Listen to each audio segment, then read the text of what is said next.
Naglabas ng hinanakit si Tacloban City Mayor Alfred Romualdez sa hearing ng Joint Congressional Oversight Committee tungkol sa pagresponde ng gobyerno matapos manalasan ng bagyong Yolanda.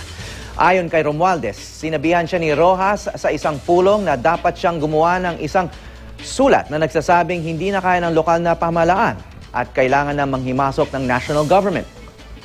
Sabi pa ni Romualdez, hindi niya maintindihan kung bakit pinasasabi sa kanya ni Mar Rojas na hindi functioning ang lokal na pamahalaan.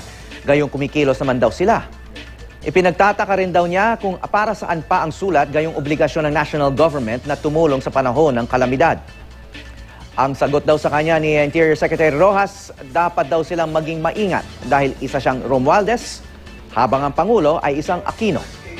Nagdesisyon si Romualdez na huwag gumawa ng sulat dahil ayon sa kanyang abogado, baka magmukha itong resignation letter. Si Romualdez ay kamag-anak ni Imelda Marcos na naging kaaway sa politika ng pamilya Aquino.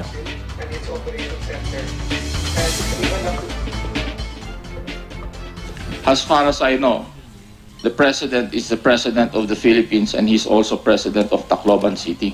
I do not see anywhere in the law that you need a letter, an ordinance from me for you to come in and do what you're doing. And he answered me and told me that you have to remember, we have to be very careful because you are a Romualdez and the President is an Aquino.